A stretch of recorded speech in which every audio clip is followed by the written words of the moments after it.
মেয়েটাকে তো মেরে ধরে বাড়ি থেকে তাড়িয়ে দিলে, সে কেমন আছে একবার ফোন করে খোঁজ নিয়েছো? ভালোই আছে বোধহয়, খারাপ থাকলে নিশ্চয়ই খবর পেতাম। খারাপ খবর তো বাতাসের আগে ভেসে বেড়ায়। নিশ্চয়ই বেঁচে আছে মনে হয়।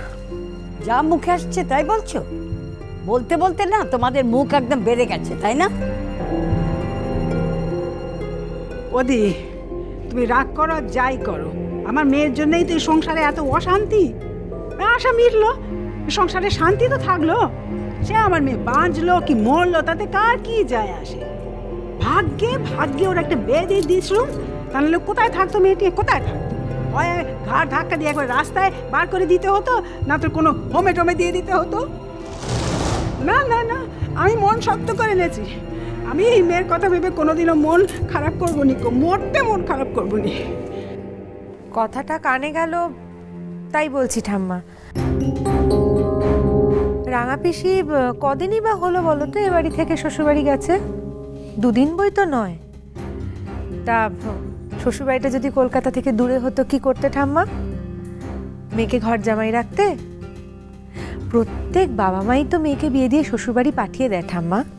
কটা মেয়ে পারে বলো তো রোজ রোজ বাপের বাড়ি আসতে? আজ তোমার নাচের রিহার্সেল নেই?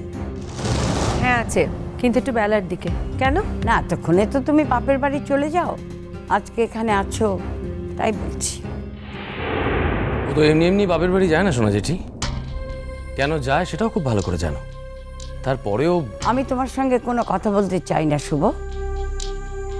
আর তাছাড়া ভূমির বাবা মা কি তোমাকে এজেন্ট ঠিক করেছে যে ভূমির হয়ে কথা বলাটাই তোমার একমাত্র কাজ? আসলে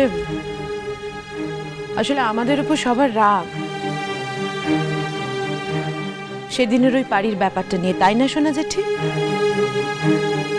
কিন্তু পাড়ি যে আমার ছেলের কি সর্বনাশ করলো সেটা তো কেউ একবার ভাবছে না। ভাবছো না মানে? ভাবছি বলেই তো বিবাহিতা মেয়েটার গায়ে হাত পড়লো, কিছু বললাম না। ভাবছি বলেই তো মেয়েটাকে কুকুর বেড়ারের মতো দূর দূর করে বাড়ি থেকে তাড়িয়ে দিলাম।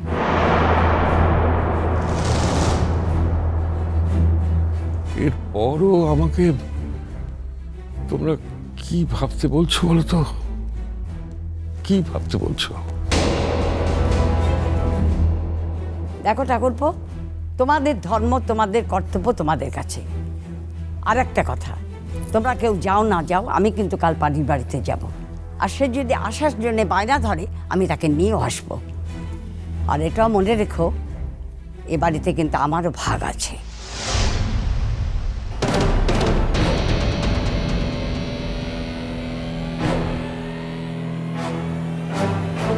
প্রয়োজন হলে আমার অংশ আমি পাড়ির নামে লিখে দিয়ে যাব, আর ওকে এখানে থাকার ব্যবস্থা করে দেব,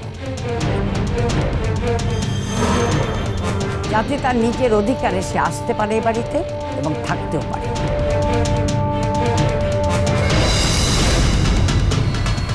সবই আমার কপালের দোষ দি, সব কপাল কপাল বলে তোরা চুপ করে থাকতে পারিস, কিন্তু আমি পারি না। দেখ ছুটকি, আমার চেয়ে খারাপ কপাল আর কার হতে পারে রে? কিন্তু তাই বলে কপালের দোহাই দিয়ে আমি চুপ করে বসে থাকি না। ঠাকুরপো, কালকে আমাকে একটা গাড়ির ব্যবস্থা করে দেবে। আমি এ বাড়ির কারো গাড়িতে যাব না, তুমি আমাকে ভাড়ার একখানা গাড়ি ঠিক করে দেবে।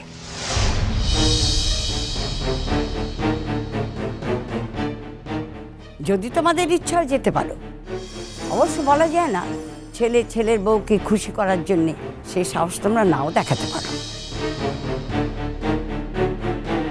সোনা জেঠি, তুমি যে কথাগুলো বলছো সেগুলো যে আমাকেই উপলক্ষ করে বলছো সে ব্যাপারে কিন্তু আমার কোনো সন্দেহ নেই।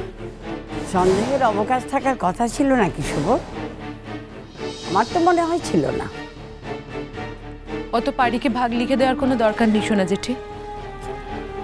আমরাই বরং এই বাড়ি থেকে চলে যাচ্ছি। এই একই কথাগুলো তুমি আগের দিনও বলেছো না? আমার ভবিষ্যতের কথা ভেবেই এতগুলো কথা বলছো তো? তাই একটা কথা বলি, যদি কখনো এই বাড়ি ছেড়ে কোথাও যেতে হয় তাহলে তোমরা যাবে, আমি যাব না। তাই আমার কথা ভেবে এইসব কথা বলার কোনো দরকার নেই, প্লিজ।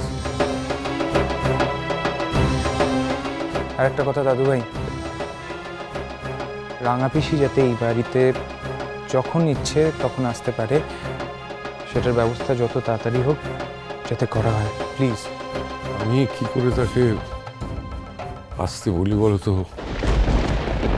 আমি তার অসহায় অক্ষম বাবা,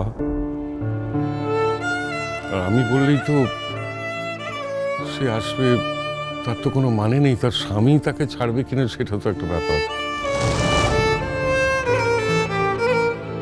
সেই তো, আমার মেয়ে তো লজ্জা শরম বলে কিচ্ছু নেই, আর মান অপমান জ্ঞানও নেই।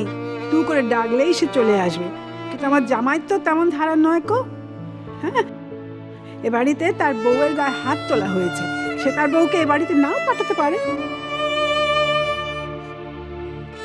ও, তার মানে আমার গায়ে হাত তোলাটাই সবচেয়ে বড় হয়ে গেল, তাই তো? আচ্ছা ঠাম্মা, মেজকা তো রাঙা পিসির দাদা হয়, তাহলে দাদা হয়ে বোনকে শাসন করার কোনো রাইট কি মেজকার নেই? কিছু কিছু রাইট কিছু কিছু ক্ষেত্রে থাকে না ভূমি। শাসন করার অধিকারী যদি থাকতো তাহলে তোমাকে কি আমরা ছেড়ে দিতাম? বাড়ির গালে যে চর পড়েছে অনেক দিন আগে, তোমার গালে সেই চর পড়া উচিত ছিল, অথচ পড়েছে কি একবারও? পড়েনি একবারও। শোনা ঠাম্মা, তুমি চুপ করো। তোমার তো দিন আসছে নিজেকে প্রমাণ করার, তখন সবাই বুঝতে পারবে তুমি কি ছিলে। কিছু মনে করো না মেজো বৌমা, মেনে নিলাম যে ভূমি খুব ভালো নাচল, তাতে কি তার সব দোষ মাপ হয়ে যাবে? কাজলও তো কত ভালো নাচ করলো, তাকে কি তোমরা চিনতে পারলে? সেই কাজলে চলে যাওয়ার শোক ফুরোতে না ফুরোতে নিজের ছেলের বিয়ের পাকা কথা বলতে গেলে। আসলে কেউ চাই না, কেউ চায় না যে আমার ছেলেটা সুখে থাকুক, একটু ভালো থাকুক, কেউ চায় না। খবরদার শুভ, বারবার এই একটা কথা তুমি রিপিট করবে না। তাই যদি হতো তাহলে এই বুড়ো বয়সে অধর্ম করতে তোমাদের সঙ্গে তোমাদের বিয়ে বাড়িতে যেতাম। গিয়ে কি লাভ হলো বাবা? বরং সবকিছু বেচতে গেল। কই, তারা তো জানাবে বলে আর কিচ্ছু আজ অব্দি জানায়নি। তারা জানালো না বলেই যে আমাদেরও হাত পা গুটিয়ে চুপ করে বসে থাকতে হবে এমনও তো না মেজকা। বেশ তো, আমার মেয়ের জন্য যখন সব কিছু ভণ্ডুল হয়েছে তখন আমি কথা বলবো। দাও দাও ফোনটা দাও, আমি ওদের সঙ্গে কথা বলবো। তোমরা দয়া করে এরপর থেকে আমাদের এই ব্যাপারে অব্যাহতি দাও। তা কইবে যখন দাও না, দাও দাও দাও, ফোন নম্বরটা দাও না, একটু কথা কই নিস না। হ্যাঁ, আমাদের ঝামেলাটা মিটুক। ঠিক আছে, ধরে দিচ্ছি নাম্বার, কথা বলো, কথা বলে বলো।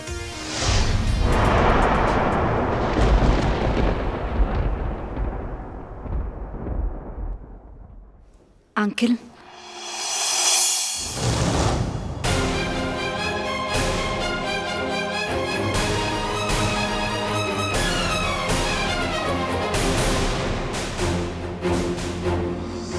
মামুনি,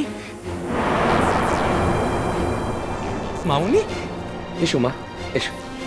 দেখেছো সিমুই, কে এসছে দেখেছো?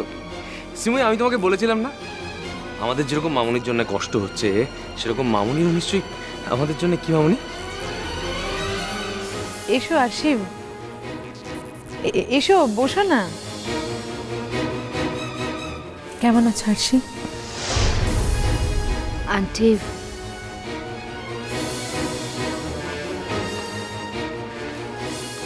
আন্টি, আমি একটা কথা বলবো বলে তোমাদের বাড়িতে এসেছি। কথা?